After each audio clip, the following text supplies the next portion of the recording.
Support for your public radio station comes from our members and from Freed Maxick, now part of Witham, a national advisory and public accounting firm.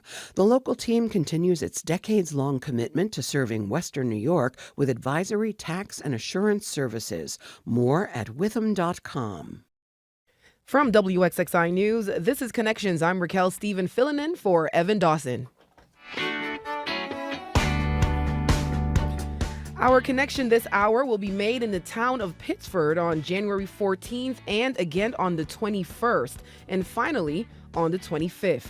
In honor of Martin Luther King Jr., a team of organizers is bringing back its Living the Dream series.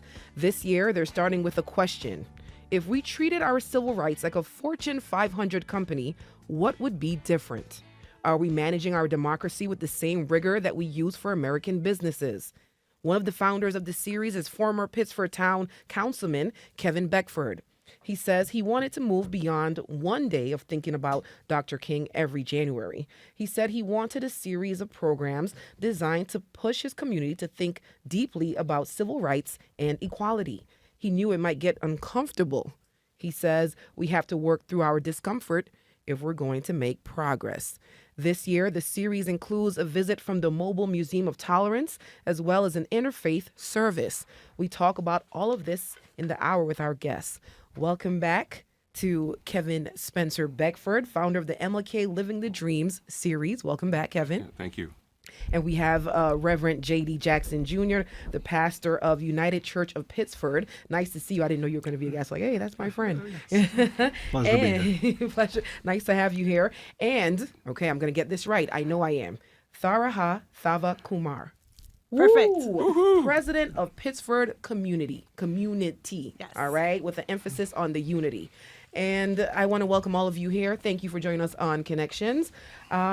We're going to talk about the Living the Dream series. Now, this has been around for a number of years, right? I believe 7 years, Kevin? 7 years, yeah. 7 years. And how do you program it in a way to make sure that you don't just get the same faces, the same people attending, and you actually get people who might have different views and opinions? So great question. So we because it's been so many years, we have a really good planning team. We call it like the core five of us. It usually, gets a little bit broader as we get closer. So we actually started talking about this as early as about 6 months in advance. Wow. And so so if we think about this year, or last year, I guess now we're in 2026, 26 is that we had to sort of make some predictions on where's the country going. And so it was really clear. I remember in that early discussions, we usually have like a meeting first to say, well, what do we think the concept should be? What's going to be happening in the country? And then also here locally, right? And how does that match up? And how does that tie into the dream? Yeah. And living the dream and not just, talking about it and citing quotes from it, which, certainly has its value. But I just feel that if we could talk to Dr. King today and he said, I appreciate you celebrating me in January, but I left you a prescription, one that is yet to be filled. Wow. And we are the pharmacists, all of us. Yeah. We have the ability, the agency, position, and power to create that change. So I to me, that's the whole genesis behind this program, is that it's a gift to Pittsford that will outlive JD, Tharaha, and myself. Yeah. And so ultimately, over time, we had to say, okay, well, what do we think would be happening? And at the time, we said, it was based on what we were seeing then. We knew that we had elected a new administration, regardless of party, that prior to getting elected, and even in his last term as president, it was really clear he didn't believe in due process. He didn't believe in love. He didn't believe in basically he didn't believe in, the things that as a nation, we certainly have a good constitution, but we know, all of us, if we know our history, it was somewhat flawed, right? Yes. And I use somewhat, I'm being nice. It was flawed. And so, but the nice thing is that what I love about America, and I'm a first-generation immigrant. I moved here from the Caribbean, born in Jamaica, grew up in the Bahamas for 18 years. Okay, my brother, yes. I'm You a got it. Caribbean girl, too. Very Yeah. cool. Yeah, you got it. I tell you, that's I knew that. I watch you when you're doing the hosting. So one of the things that was really important to me is that one of the gifts that the founders gave us, they did not give us the gift of understanding humanity. They did not, because as they were writing those words, they were enslaving human beings. But they gave us a gift, which means we can change it. the most important gift of our Constitution is we have the ability and to use our agency, position, and power to change it, which means that we can make it better. Yeah. And so we knew that this year we wanted to leave some space to say, how do we understand the history of what's been happening in the world as it relates to civil and human rights? And where do we think the country will be in January? And here we are, as we said, we are coming up on a year, and we have lost more human and civil rights that people who celebrate Dr. King and quote him to this day, at the same token, they are now shepherding, erasing African-American contribution to America, erasing our culture, erasing literally our names from things. Yes. And so for me, I feel like that's the conversation we want to have, but not just to have it, because I don't like inspiring people. I like to inspire people to action.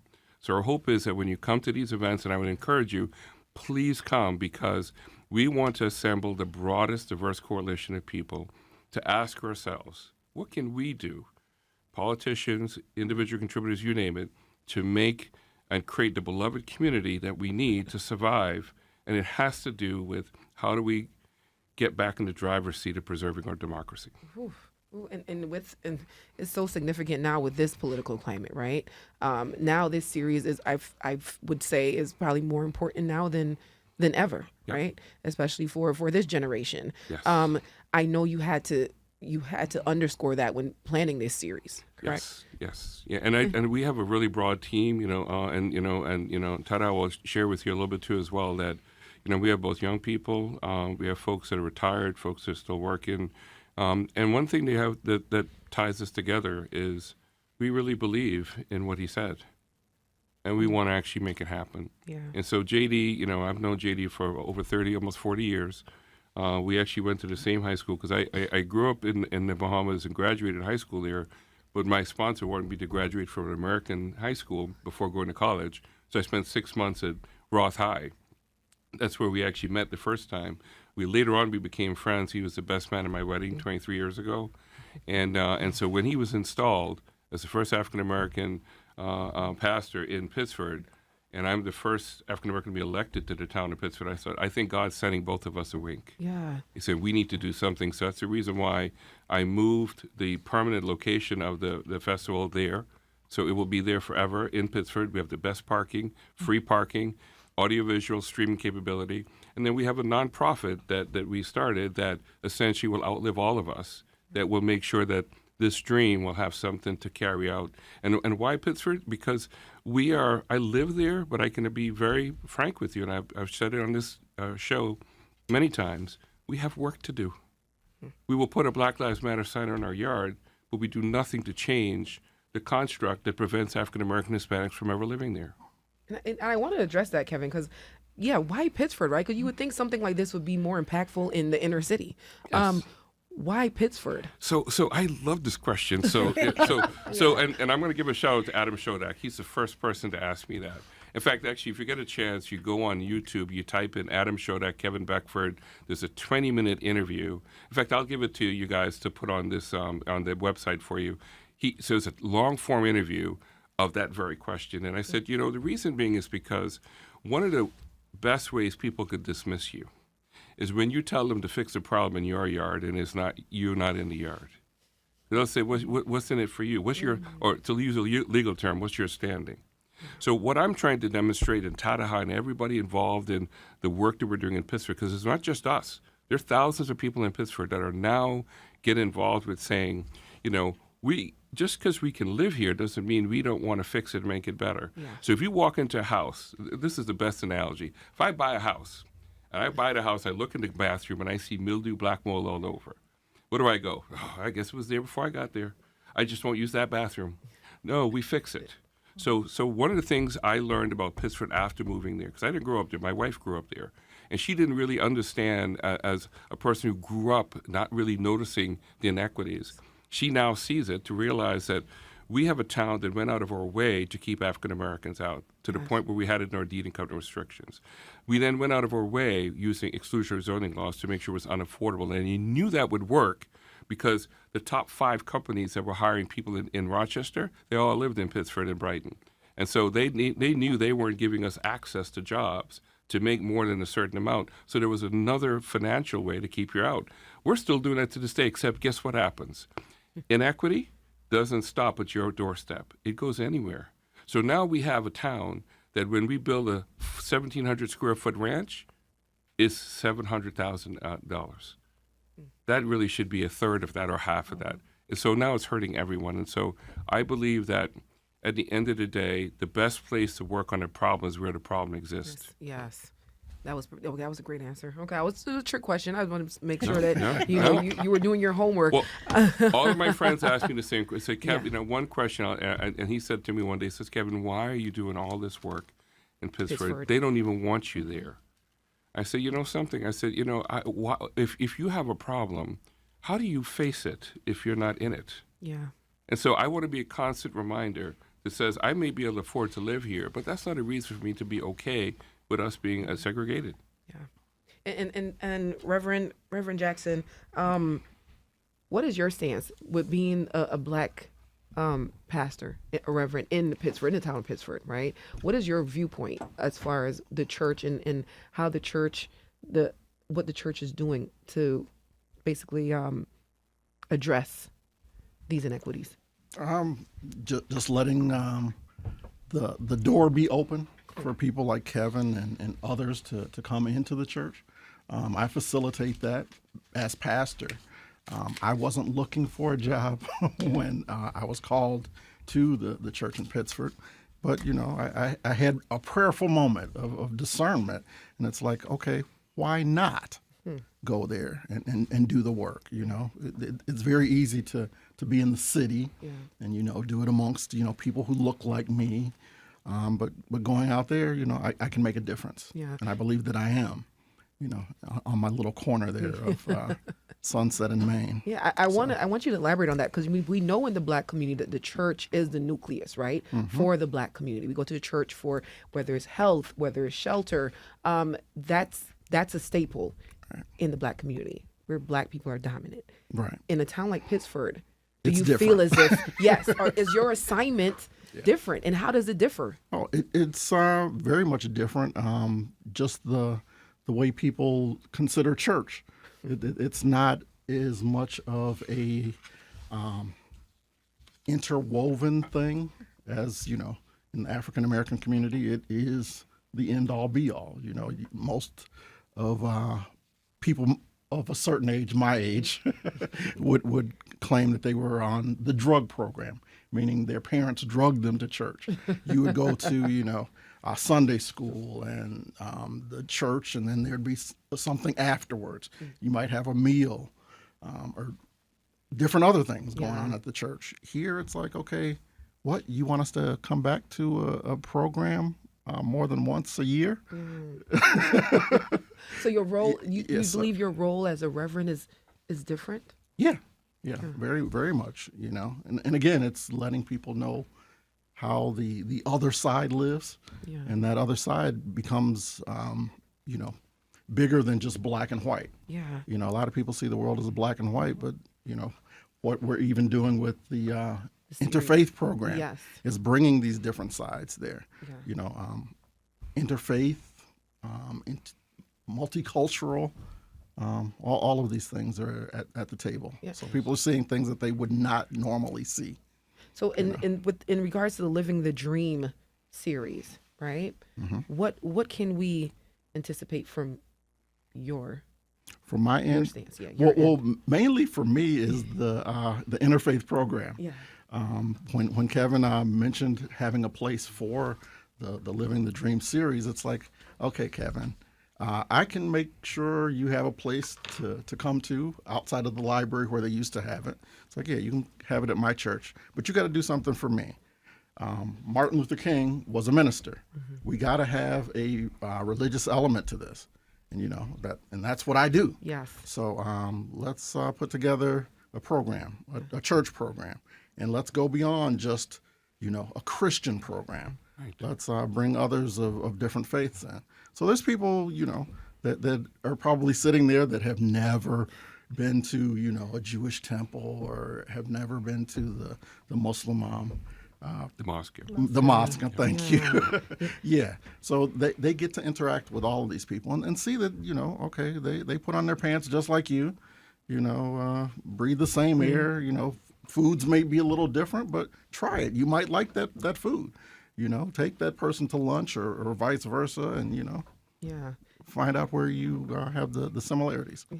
And I know this series, it's hard to shy away from the political aspect of it, right? Yes, yes, very much. And Reverend Jackson, I know with your title, do you feel like you have to shy away? Do you feel that No. No. No, not at all. I mean, even on Sunday morning, there may not be names called out, but right is right. Right. I do have some people, because I even just mentioned the word politics one Sunday, and one of my parishioners is waving his finger at me. And it's like, okay, no, right is right. Yeah. I'm going to call it out for, what it is and what it ain't. Yeah.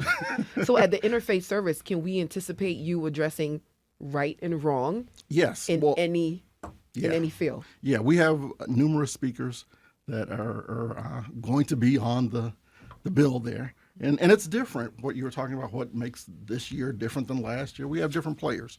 I haven't shown Kevin the list yet, but there's different people whose voices may not always be heard, but they're out doing the work. Yes, yes. So you will hear from them. In churches, typically, women are underrepresented. So we're kind of top heavy this time. I did this purposefully, so people will notice, like, oh wow, there's a woman rabbi there. Yeah. I don't know if most people know that there can be women rabbis, but we have one on the bill. Very Okay, cool. and others of varying persuasions that are doing their thing. Yeah. And speaking about women on the bill, I'm sorry, Yeah. Kevin. Tharaha, right? Tharaha. Tharaha, yep. Tharaha. Yes. Okay. I know you spent some years getting involved in your community in various ways, and sometimes that can come with some backlash or discomfort, right? Can you speak to that a little bit, and how has it been running your organization? Sure.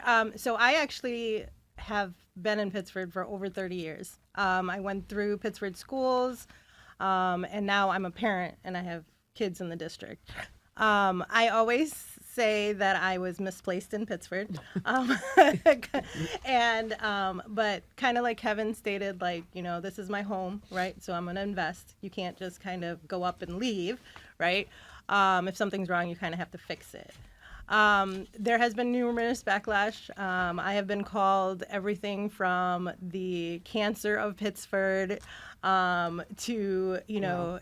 anything and everything in between. Wow. And it's really because I advocate, I stick up, I want kind of what, Reverend JD was saying, what is right is right. And so when you speak out against, if you speak up for things, a lot of times you get that backlash. I've had threats, I've had to report things to the sheriff's office, it's just constant. And my family knows this. I've left them messages just in case something happens to me. So it's pretty serious. My husband will always tell me, he's like, why do you keep doing this, right? Like, how many times do you have to run into the brick wall before you stop? And my answer is always, well, eventually that brick wall will crack. Yeah. Right. So I'm interested in knowing exactly what Pittsford Community is doing for you to get all these threats So and Pittsford backlash. Community, not only do we do our Martin Luther King series, which is a big one, we also do a lot with Pittsford Pride, which we've been doing for 5 years now as well. And then along with that, we've done other events like Drag Story Hour, which has caused a few issues in Pittsford. We've done a zoning code workshop, which also kind of caused some uproar. So our main goal in Pittsford with Pittsford Community is to bring that education, that awareness, and that sense of belonging. So those of us that founded Pittsford Community all kind of came together because we want Pittsford to be a place where we are represented. We didn't feel that was happening, so we kind of took it upon ourselves to do it. So we're hoping that, eventually, we have some support in the village, right, with the village government. And now with a turn in election on the town level, we're hoping that we'll get a little bit more support from the town as well. So a lot of this stuff is funded by the community, right? We ask for sponsorship, we ask for donors, because we don't get the funding from the town or the village. Yes. So what keeps you doing this work? Kevin, no. Kevin is convincing. What keeps you there? Yeah, honestly, like, it's a place where I grew up. I'm invested in it. I know when I was growing up, I always wished that there was someone there for me, right, to advocate for me, to speak out for me. So now, using what Kevin always says, agency, position, and power, I want to be that person. I want to be that person for those folks like me. I want folks to be in Pittsford and to be able to see themselves, right? I want them to be in Pittsford and feel a sense of belonging. Like, it has taken me over 30 years to even feel like I belong in Pittsford. And that's hard because it's a town, it's where I live. That's all I know. And when you're in a town and you don't feel like you belong, it's really hard. And I don't want that for anybody else. And it's troubling to me because as people of color, we thrive, right, to make it out of the inner city and be in places like Pittsford's and the Irondequoits and the Victors, right? We thrive for that. That's the goal, to make it out and live that life, right? The American dream goal. Right. So why do we do it? Why do we want to be where we don't feel like we belong? Well, I think for me, and this is an important question because I'll have to share with you first how I look at the world, right? Like, to me, I look at Pittsford as land. It's an area that really anybody should have access to.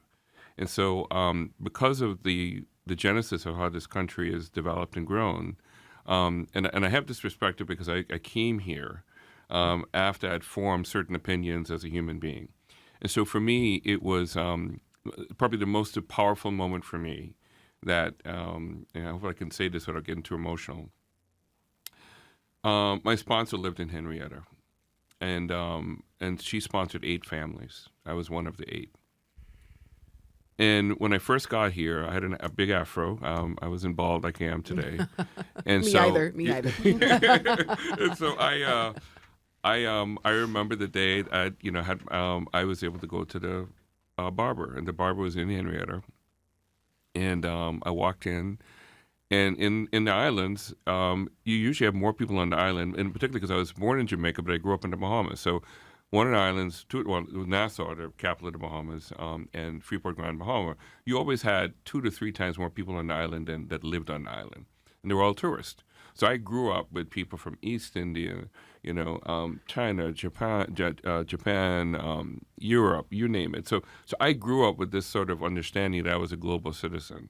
And so I had this deep appreciation and was excited about that difference. Like, what's your language? What do you do? So I walked into the barbershop and didn't even occur to me that I was the only person of color walking in. I just sat down, started reading the newspaper until I got tapped. I sat down in the chair. They put the blanket. Anybody that has a barber, right? They put the stuff around you, and and then I'm waiting to hear like stuff, and so I was just, hey, I said, I want to go all the way down. Give me a brush cut, square front, round back. You kept going. And then I just kept reading, and then nothing happened. And I look over, and the white barber's looking at me, and he's holding a scissors in his hands. He said, I've never cut your kind of hair before. I said, excuse me? He says, I've never cut your kind of hair before. First of all, I didn't know I had a kind of hair. So I said, what? I've never cut your kind of hair before. I said, well, what are you going to do? He says, he showed me the scissors. And my afro was out to here. So I said, that's not going to work.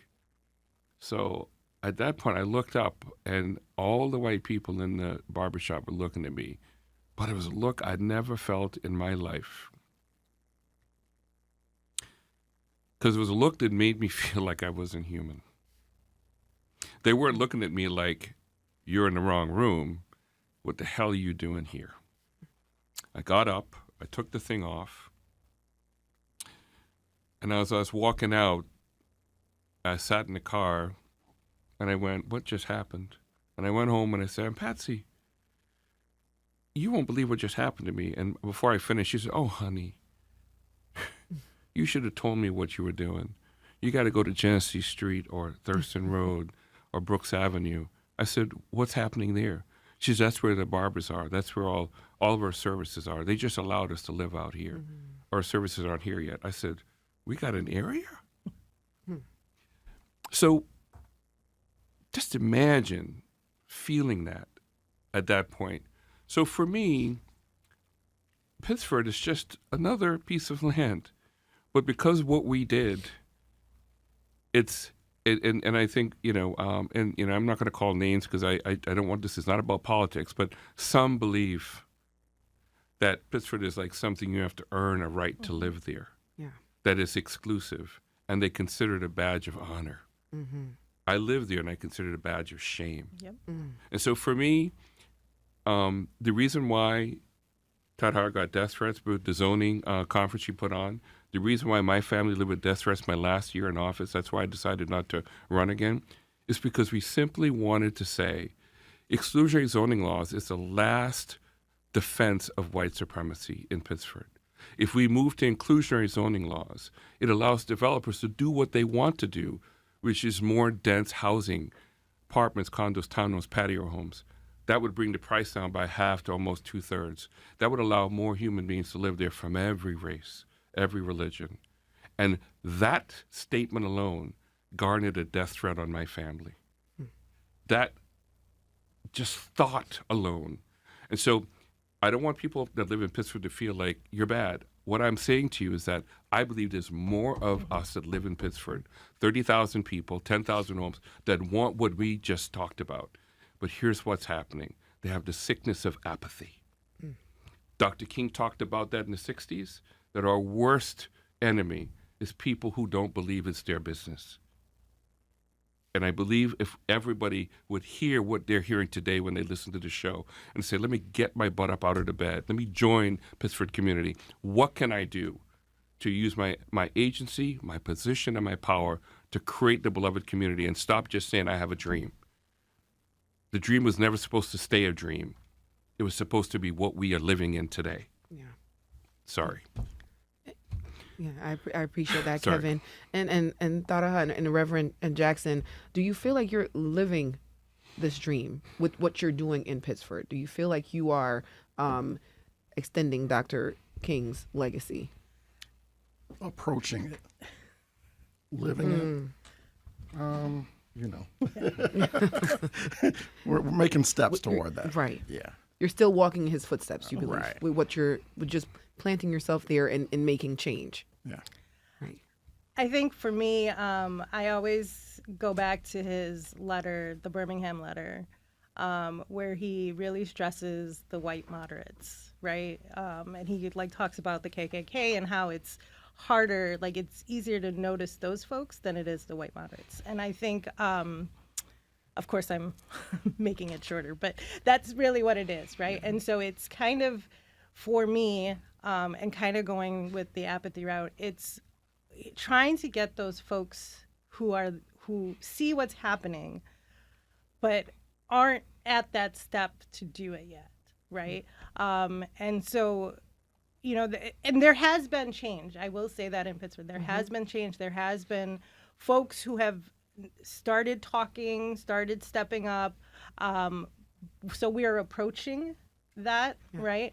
But we definitely have a lot of work to do. I wouldn't say we're living the dream yet. Yeah. But you're trailblazing. We're Definitely, yeah. definitely moving. Yes. And coming back to that other quote, right? If you can't walk, the crawl, that whole kind of concept, right? So it's, we're gonna go. We're gonna get there. I'm not going anywhere. So those are people in Pittsburgh who kind of want me gone. I'm not going anywhere. They ask me all the time. They're like, if you don't like it, leave. That's not what I'm saying, right? This is why women make history. Yeah.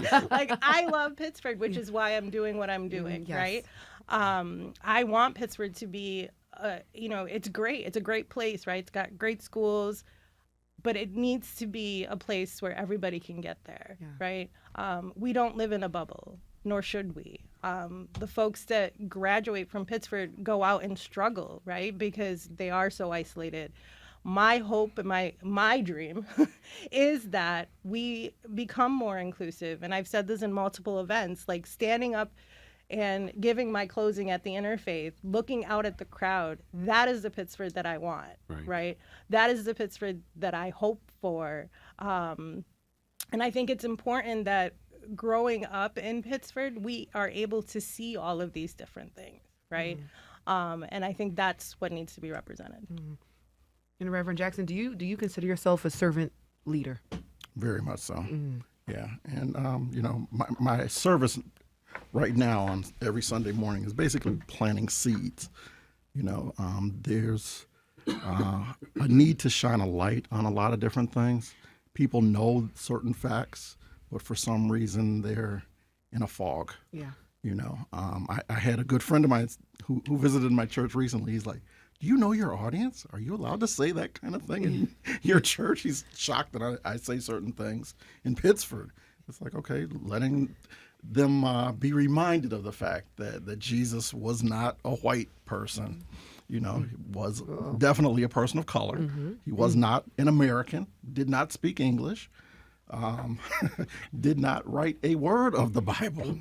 You know, like, oh, I want to, you know, read what Jesus wrote in. It's like, no, Jesus didn't write anything in the Bible. That's others that wrote that about Jesus. And, you know, that's kind of an eye-opener. Yeah. You know, sadly, you know, when you say Jesus wasn't American, people look at you like, you know, how dare you? Like, really? So, so it kind of works both ways, right? Because while the community is making you sit in this type of discomfort, your message is also sending discomfort. Yes, yeah, and it's a universal truth. It's like you just have to think. Yeah. You know, I'm not saying anything that should be you know, earth shattering or mind blowing. You know, it's a fact. You know. I got into a little controversy, and I know I'm probably going to get in trouble because I know some people are listening to me. But yeah, we're good for that here. Yeah, well, you know, during Christmas we have the nativity scenes that go up, and you know, Pittsford, my church, puts out the white nativity scene. I said, okay, when are we going to get rid of that eyesore? Oh my God. Cause a little firestorm. You know, oh, well, you know, we have older people that might be, you know, highly offended, and, you know, they would have to adjust to that. We're going to have to do some research. Yeah. You know, so what did your nativity scene look like? What did... I never had a nativity scene. So what did you envision? Personally, it would be just removing it before anything else, you know, and then work on, you know, maybe making it historically accurate. Yeah. You know, it's like, okay, I don't want to put you into shock. You know, if you're not used to seeing, you know, the historical accuracy of Jesus and the family and the wise men and what have you, you know, just take it out for a little while until you can contemplate on what you really want to do here. Do you want the truth, or do you want, you know, a fabrication? So that's just me. Yeah, and just kind of to piggyback onto that, one of Pittsford Community's activities during that time is called Season of Lights, right?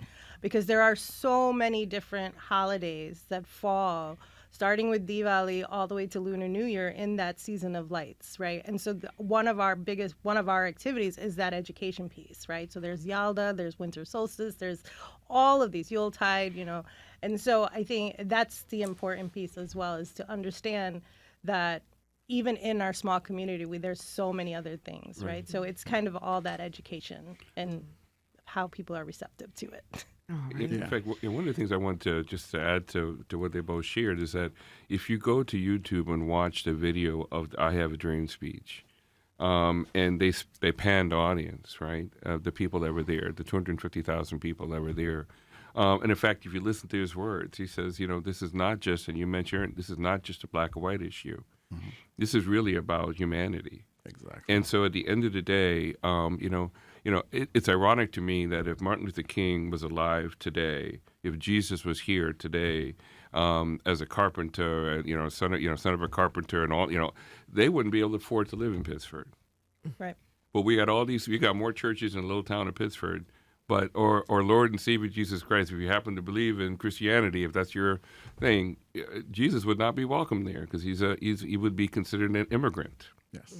He would the people that are being really attacked and just poorly treated today, that were quiet, listening, not doing anything about.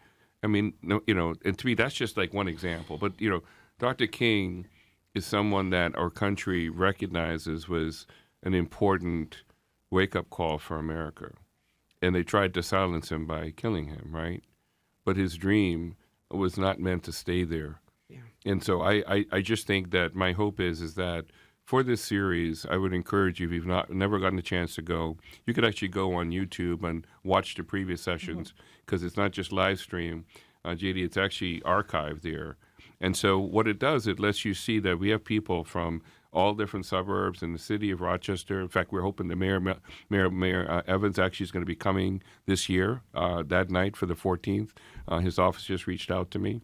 And so we're trying to say, at the end of the day, all of these suburbs are branches of the tree of Monroe County. We can't survive without it. And so we're not some island by itself. And so at the end of the day, if we're gonna survive as a democracy, a multiracial democracy, a multi-minority democracy, where we all get to live in peace and have access to be able to live out our lives, we have to learn how to love, laugh, play together, and live together.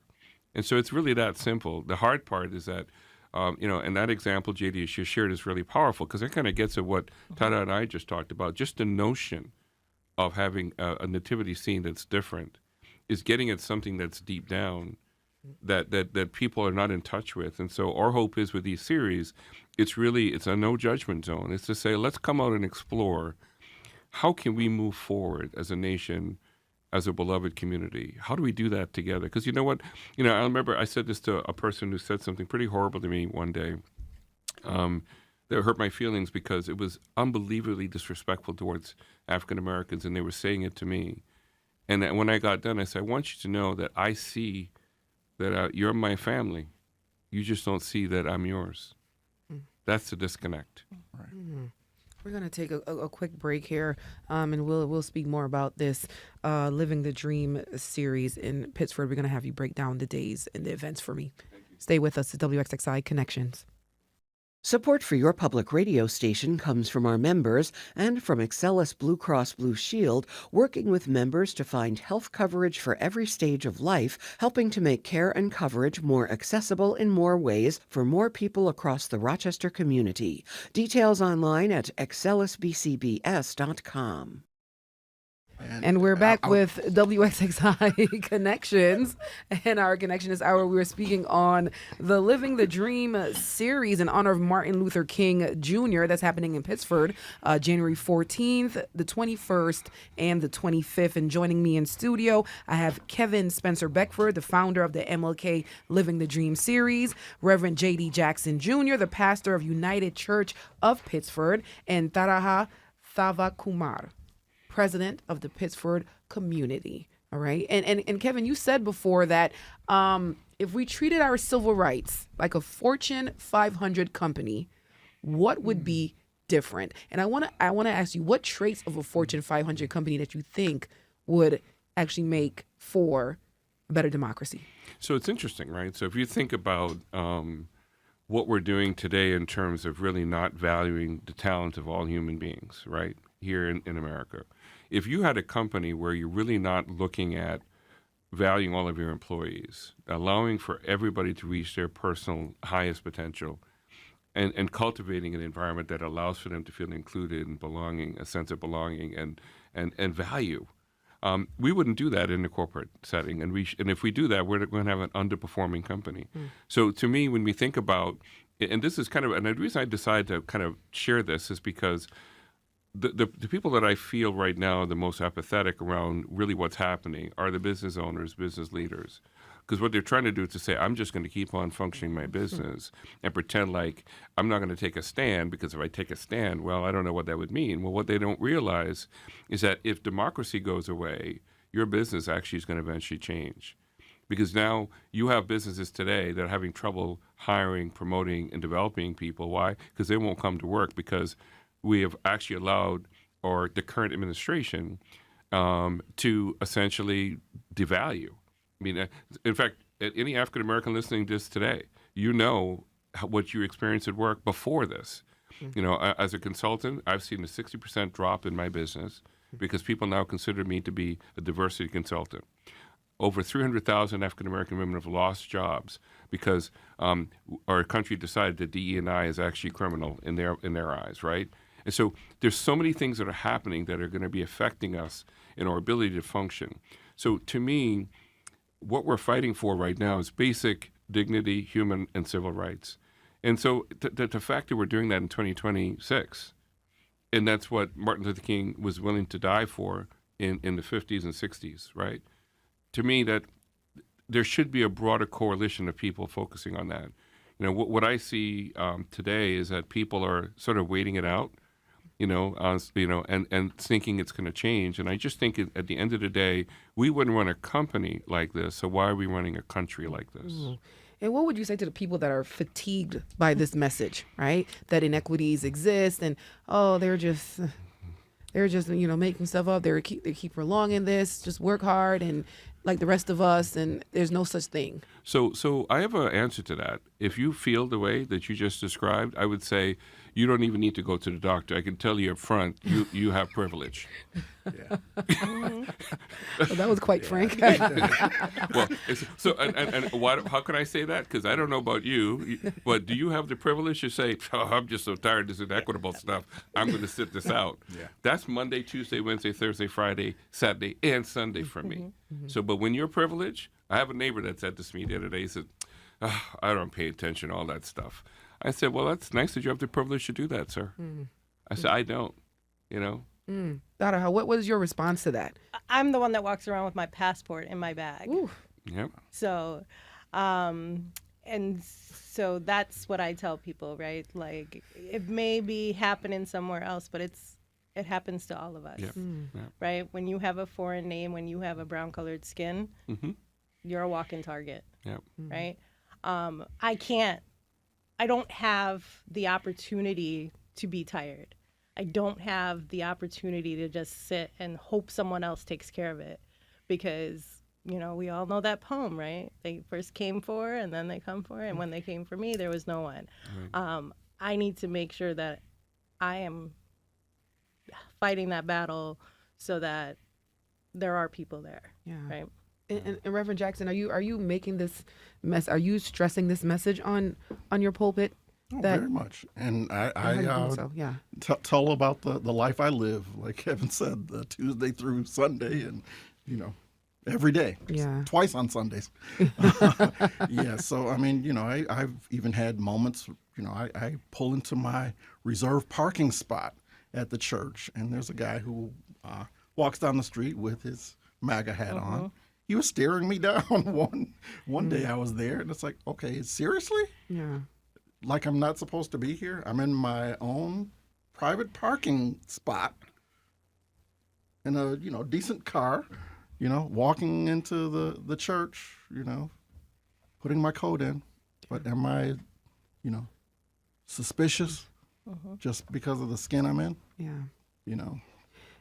But I do know we do have allies. Yeah, Yes. Right? very much. Oh, yes. We have allies. Yep. Do you feel like your allies are doing enough? Yeah. I was gonna. Sometimes they're apathetic, as Kevin said. It's like, okay, well, we don't want to upset those other people. We want to take it slow, like what King used to talk about, the gradualism. Yeah. So there's a lot of that. Like I was saying back with the nativity thing. It's like, oh, well, yeah, you're right, but we don't want to, upset somebody else. Yeah. Like, okay, well, when are we going to make that next step? If I'm right,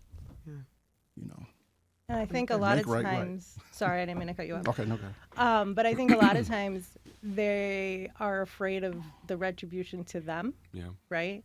And once again, they have the privilege of saying, I'm not going to enter this because I'm afraid of what will come back to me. Right. I don't have that privilege, right? So if I put my name out there, then I know that my family is also a target, right? And that is a risk that I have to take in order to protect them as well. And so I think, we do have allies that will put themselves out there, but there are some allies who will pick and choose. Yeah. Yes. Right? Yeah. And they have the privilege to pick and Yes. choose. I know we only have a few minutes left, so I want to really dive into this series and what our attendees can expect, Kevin. The 14th, 21st, and the 25th. Yeah, so that's going to be the Mobile Museum of Tolerance. And On the 14th. On the 14th, and it's from 7 to 9 p.m. at the United Church of Pittsford. It's going to be awesome because if you went to the Syracuse State Fair, they had a huge bus out there, which has like basically a driving theater. And so I went and I saw that. I was so moved by it. I convinced them to actually have it at our church. They've never done it before in a building, so we're going to be the first time they profile that. And so I just want a big shout out to Jason and the team over at Mobile Museum of Tolerance. And so they put together a project team to do this for us. And it's basically 3 little mini documentaries, and they're going to facilitate a community discussion. And they normally do this for high schoolers, right? But it is such a moving experience because it shows you how people can get active to create change, what apathy really does, and it shows you historically how that really relates to what's happening here today. So that's on the 14th. And on the 21st, we have a spoken word, and we do this every year. Yes. This because Tara This just... is your favorite. This is my favorite. event. Yeah, me Tharaha. too. Yeah. Me I was too. like, every time, I'm like, we have to do spoken word. I don't care what else we do, it's spoken word. And this is the poetry. I'm telling you, you walk away. And by the way, everybody come. You don't have to be a poet. You don't have to be a singer. Just come, because the most unbelievable experiences are the people that don't sing and don't know how to write poetry. They just come up and talk. And they explain things and, like what's going on for them as it relates to what we're talking about today. And, and so just come on out, and it's a real love fest, So, and then of course, the one on the 25th is going to be from 3 to 5. So that the 14th and the 21st is 7 to 9 p.m., which is a Wednesday night. There's great parking. You don't have to pay. Because in fact, that's one of the reasons why we like JD's church, because they have 100 spots to park. Yes. And then it's streamed online too as well. So if you can't make it, because there's a possibility this year we may end up getting a full house. So definitely make sure you come there a little early so you can get a seat. We do have an overflow in the basement area so that we could actually handle a couple more, like another 50, 60, 70 people. But look forward to seeing you. And also for the folks that, in other communities, please come on over. We invite you to come, because this is really not about the day. It's about really how do we transform ourselves to go back to our communities, whether it be in the city or in the suburbs, to actually be an advocate for, like, just think of it this way. Imagine if Dr. King visits you at night and go like, hey, what'd you do for me today? You'd be able to go, hey, I did this. So, all right. And where could people get tickets or? It's free. It's free. Oh, Everything is free. Yeah. Oh my gosh. I guess we should have mentioned that. Huh? It's free. Yes. Now, granted, if you come, you can make a goodwill donation, Yeah, because yes. I want my brother JD to be able to continue, because his board, they'll go like, oh man, these people come and they leave a little bit of a little change behind. Yeah. So So the 14th, the 21st, and the 25th. And the 25th, yeah. All at United Church of Pittsford. you got it. And also, if you could check out pittsfordcommunity.org. We have things we do all year. We could use your support both in time, talents, and treasure. Because of what's happened at a national level, we've lost some funding. In fact, we lost probably 2/3 of our funding for this event. So luckily, we're able to kind of make things work. But we could use your time, talent, and treasure. So thank you. Yeah, and for our listening audience who heard the show today and may feel like, am I welcomed to these events? Oh gosh, Yes. absolutely. Okay. In fact, actually, to be honest with you, I'm so glad you said that, because this is not about party. It's not about Democrat, Republican, Independent. This is about a community. I believe, and call me naive, I just believe life is so much better when you live with love in your heart, and you see other people as the humans that they are. Because most of the problems we see today in society, they come from people that have love for their immediate circle, but they don't have love for the people outside the circle. Because if you see someone, and this will crystallize it for you, when I watch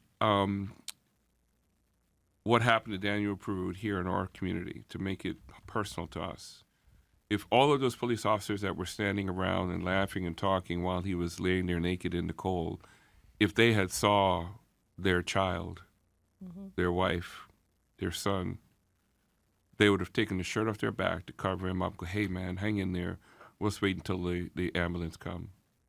And so what that tells you, they have the capacity to go home and love their families because they didn't see him as fully human. It's literally that simple. The hard part is the work, right?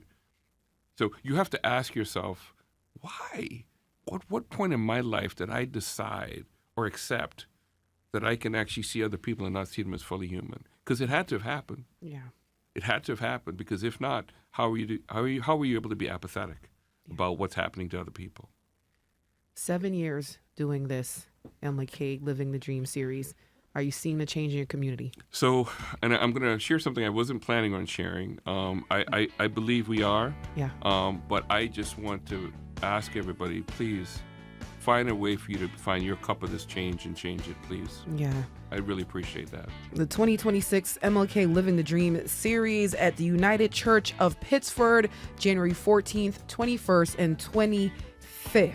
All right. I want to thank our guests for stopping by, some of the organizers of this series. I have Kevin Beckford, Reverend Jackson Jr., and Tharaha Thavakumar. Thank you. Thank you for joining us on WXXI Connection. Stay tuned in for our next hour.